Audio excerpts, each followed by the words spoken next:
ಓಂ ಶ್ರೀ ಗುರುಭ್ಯೋ ನಮಃ. ಫ್ರೆಂಡ್ಸ್, ಎಲ್ಲರಿಗೂ ನಮಸ್ಕಾರ. ಪ್ರೀತಿಯ ಮಕರ ರಾಶಿಯ ಆತ್ಮೀಯ ಬಂಧುಗಳೇ, ಮೇ 24ರಿಂದ 27ರವರೆಗಿನ ಈ 4 ದಿನಗಳು ನಿಮ್ಮ ಬದುಕಲ್ಲಿ ಅತಿ ದೊಡ್ಡ ಕಣ್ಣು ತೆರೆಸುವ ಘಟನೆಗಳಿಗೆ ಸಾಕ್ಷಿಯಾಗಲಿದೆ. ಇಷ್ಟು ದಿನ ನೀವು ಯಾರನ್ನ ಅತ್ಯಂತ ನಂಬಿಕಸ್ಥರು ಅಂತ ಭಾವಿಸಿದ್ದೀರೋ, ಯಾರಿಗೆ ನಿಮ್ಮ ಕೆಲಸದ ಜವಾಬ್ದಾರಿಯನ್ನು ಒಪ್ಪಿಸಿದ್ದೀರೋ ಅಂತಹ ಇಬ್ಬರು ವ್ಯಕ್ತಿಗಳ ಅಸಲಿ ಮುಖವಾಡ ಈ 4 ದಿನಗಳಲ್ಲಿ ಕಳಚಿ ಬೀಳಲಿದೆ.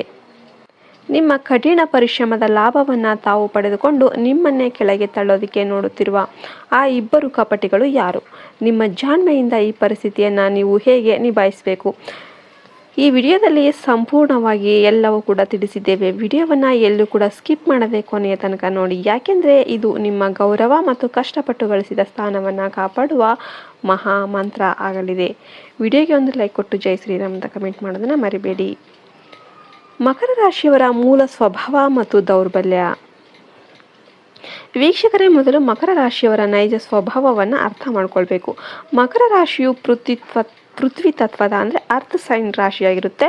ಇದರ ಅಧಿಪತಿ ನ್ಯಾಯ ದೇವತನಾದ ಶನಿ ಮಹಾತ್ಮ. ಇನ್ನು ಹಾಗಾದರೆ ಮಕರ ರಾಶಿಯವರಿಗೆ ಅದ್ಭುತವಾದ ಶಿಸ್ತು, ಜವಾಬ್ದಾರಿ ಮತ್ತು ಕಠಿಣ ಪರಿಶ್ರಮ ಪಡುವ ಗುಣ ಇರುತ್ತೆ. ಶಾರ್ಟ್ಕಟ್ಟಲ್ಲಿ ಯಶಸ್ಸು ಗಳಿಸೋದು ಇವರಿಗೆ ಇಷ್ಟ ಇರೋದಿಲ್ಲ. ಆದರೆ ಇಷ್ಟೆಲ್ಲ ಪ್ರಾಯೋಗಿಕ ಬುದ್ಧಿ ಇರುವ ಮಕರ ರಾಶಿಯವರಲ್ಲೂ ಕೂಡ 2 ಪ್ರಮುಖ ದೌರ್ಬಲ್ಯಗಳು ಅನ್ನೋದು ಇರುತ್ತೆ.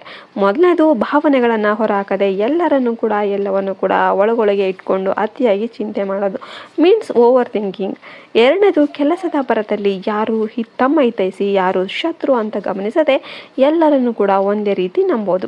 ನೀವು ಎಲ್ಲರನ್ನ ನಿಮ್ಮಷ್ಟೇ ಪ್ರಾಮಾಣಿಕರು ಅಂತ ಭಾವಿಸ್ತೀರಾ. ಯಾರಾದರೂ ಕಷ್ಟದಲ್ಲಿದ್ದರೆ ಅವರ ಕೆಲಸವನ್ನು ನೀವೇ ಹೆಗಲ ಮೇಲೆ ಹಾಕೊಂಡ್ಬಿಟ್ಟು ಪೂರ್ಣಗೊಳಿಸ್ತಾ ಇರ್ತೀರ. ಮಕರ ರಾಶಿಯವರೇ, ನಿಮ್ಮ ಇದೇ ಅತಿಯಾದ ಜವಾಬ್ದಾರಿ ತೆಗೆದುಕೊಳ್ಳುವ ಗುಣ ಮತ್ತು ಮುಗ್ಧತೆಯೇ ಈಗ ಶತ್ರುಗಳಿಗೆ ಅಸ್ತ್ರ ಆಗಿದೆ. ನಿಮ್ಮ ಕಠಿಣ ಪರಿಶ್ರಮದ ಕ್ರೆಡಿಟನ್ನು ಬೇರೆಯವರು ಹೇಗೆ ಕದೀತಾರೆ ಎಂಬ ಕಟ್ಟು ಸತ್ಯ ಈ 4 ದಿನಗಳಲ್ಲಿ ನಿಮ್ಮ ಮುಂದೆ ಬರುತ್ತೆ. ಆ ಇಬ್ಬರು ವ್ಯಕ್ತಿಗಳ ಸಂಚು ಮತ್ತು ನಡವಳಿಕೆ. ಈಗ ಮುಖ್ಯವಾದ ಇಬ್ಬರು ವ್ಯಕ್ತಿಗಳ ವಿಷಯಕ್ಕೆ ಬರೋಣ. ಈ ಮೇ 24ರಿಂದ 27ರ ಒಳಗೆ ನಿಮ್ಮ ಕೆಲಸದ ಜಾಗದಲ್ಲಿ ಅಥವಾ ನಿಮ್ಮ ವ್ಯಾಪಾರದ ಕ್ಷೇತ್ರದಲ್ಲಿರುವ ಇಬ್ಬರು ವ್ಯಕ್ತಿಗಳ ನಿಜವಾದ ಬಣ್ಣ ಅನ್ನೋದು ಬಯಲಾಗುತ್ತೆ. ಇವರು ನಿಮ್ಮ ಆಫೀಸಲ್ಲಿರುವ ಸಹೋದ್ಯೋಗಿ ಅಥವಾ ಮೇಲಾಧಿಕಾರಿ ಆಗಿರಬಹುದು, ಬಿಸ್ನೆಸ್ಸಲ್ಲಿರುವ ಪಾರ್ಟ್ನರ್ ಆಗಿರಬಹುದು, ಅಥವಾ ನಿಮ್ಮ ಹಣಕಾಸಿನ ವ್ಯವಹಾರವನ್ನು ನೋಡಿಕೊಳ್ಳುವ ನಂಬಿಕಸ್ಥ ವ್ಯಕ್ತಿ ಆಗಿರಬಹುದು. ಇವರು ನಿಮ್ಮ ಮುಂದೆ ತುಂಬ ನಿಷ್ಠಾವಂತರಂತೆ ನಾಟಕ ಆಡ್ತಾ ಇರ್ತಾರೆ. ಆದರೆ ನೆನಪಿಡಿ, ಇವರ ಮನಸ್ಸಲ್ಲಿ ನಿಮ್ಮ ಸಾಮರ್ಥ್ಯ ಮತ್ತು ನಿಮಗಿರುವ ಒಳ್ಳೆಯ ಹೆಸರನ್ನು ನೋಡಿ ಅಸೂಯೆ ತುಂಬಿದೆ. ನಿಮ್ಮ ಸೈಲೆಂಟ್ ಸ್ವಭಾವವನ್ನು ಇವರು ದೌರ್ಬಲ್ಯ ಅಂತ ಅಂದ್ಕೊಂಡಿದ್ದಾರೆ. ಇಷ್ಟು ದಿನ ನಿಮ್ಮಿಂದ ಎಲ್ಲ ಕೆಲಸಗಳನ್ನು ಮಾಡಿಸಿಕೊಂಡ ಇವರು ಈಗ ಈ 4 ದಿನಗಳಲ್ಲಿ ಸಾರ್ವಜನಿಕವಾಗಿ ಅಥವಾ ಹಿರಿಯ ಅಧಿಕಾರಿಗಳ ಮುಂದೆ ನಿಮ್ಮ ಹೆಸರನ್ನು ಕೆಡಿಸೋದಕ್ಕೆ ಪ್ಲ್ಯಾನ್ ಮಾಡ್ತಾ ಇದ್ದಾರೆ. ನೀವು ಮಾಡಿದ ಸಣ್ಣ ತಪ್ಪುಗಳನ್ನೇ ದೊಡ್ಡದಾಗಿ ಬಿಂಬಿಸಿ ನಿಮ್ಮ ಪ್ರಗತಿಯನ್ನು, ಪ್ರಮೋಷನ್ ಅಥವಾ ಲಾಭ ತಡೆಯೋದಕ್ಕೆ ಇವರು ಬ್ಯಾಕ್ ಸ್ಟೇಜ್ ಸಂಚು ರೂಪಿಸ್ತಾ ಇದ್ದಾರೆ. ಹೆಸರಿನ ಮೊದಲ ಅಕ್ಷರಗಳು ಮತ್ತು ಗುರುತಿಸುವ ವಿಧಾನ. ಹಾಗಾದರೆ ಈ ಇಬ್ಬರು ವ್ಯಕ್ತಿಗಳು ಯಾರು? ಜ್ಯೋತಿಷ್ಯ ಶಾಸ್ತ್ರದ ಸೂಕ್ಷ್ಮ ಗ್ರಹಗತಿಗಳ ಪ್ರಕಾರ ಈ ವ್ಯಕ್ತಿಗಳ ಹೆಸರಿನ ಮೊದಲ ಅಕ್ಷರಗಳು SKPR ಅಥವಾ B ಇರಬಹುದಾದ ಸಾಧ್ಯತೆ ತುಂಬ ಹೆಚ್ಚಾಗಿದೆ. ನಿಮ್ಮ ಮನಸ್ಸಿಗೆ ಈಗಾಗಲೇ ಇವರ ಬದಲಾದ ನಡವಳಿಕೆಯ ಮೇಲೆ ಸಣ್ಣ ಅನುಮಾನ ಬಂದಿರುತ್ತೆ. ಇತ್ತೀಚಿನ ದಿನಗಳಲ್ಲಿ ನೀವು ಏನಾದರೂ ಹೊಸ ಜವಾಬ್ದಾರಿ ಪಡೆದಾಗ ಇವರು ಮೇಲ್ನೋಟಕ್ಕೆ ಸಂತೋಷ ಪಟ್ಟಂತೆ ನಟಿಸಿದ್ರು ಕೂಡ ನಿಮ್ಮ ಬೆನ್ನ ಹಿಂದೆ ಬೇರೆಯವರ ಜೊತೆ ಸೇರಿ ನಿಮ್ಮನ್ನು ಹೀಯಾಳಿಸ್ತಾ ಇರೋದು ಇವರೇ ಆಗಿರ್ತಾರೆ.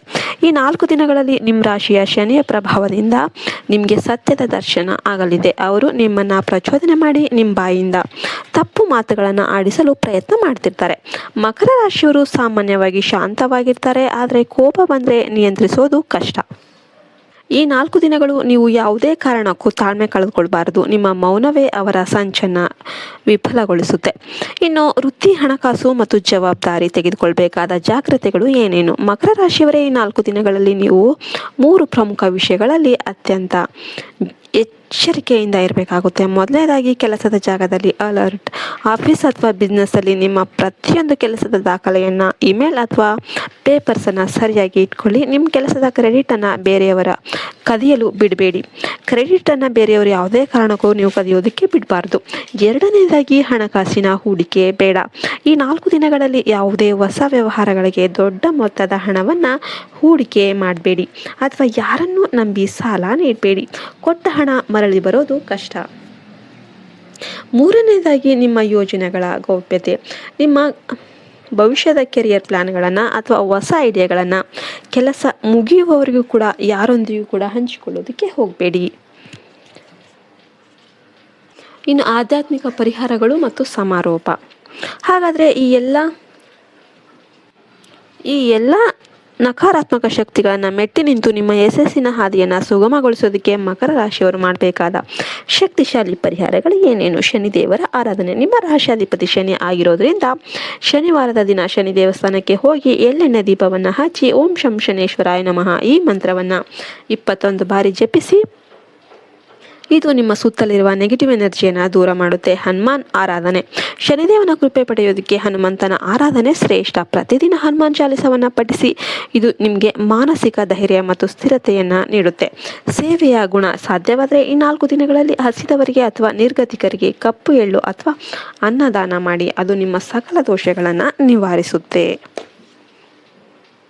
ಕೊನೆಯದಾಗಿ ಮಕರ ರಾಶಿಯವರೇ, ಶನಿದೇವನು ಕೇವಲ ನ್ಯಾಯವನ್ನು ಬಯಸುವವನು.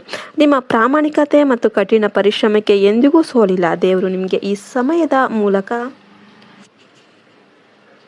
ನಕಲಿ ಜನರನ್ನು ಗುರುತಿಸುವ ಶಕ್ತಿಯನ್ನು ನೀಡ್ತಾ ಇದ್ದಾರೆ ಅಷ್ಟೇ. ನಿಮ್ಮ ಶಿಸ್ತು, ತಾಳ್ಮೆ ಮತ್ತು ಮೌನವನ್ನು ನಿಮ್ಮ ಆಯುಧವಾಗಿ ಮಾಡಿಕೊಳ್ಳಿ. ದೇವರ ಆಶೀರ್ವಾದ ನಿಮ್ಮ ಮೇಲಿದೆ. ಕೊನೆಯಲ್ಲಿ ವಿಜಯ ನಿಮ್ಮದೇ ಆಗುತ್ತೆ.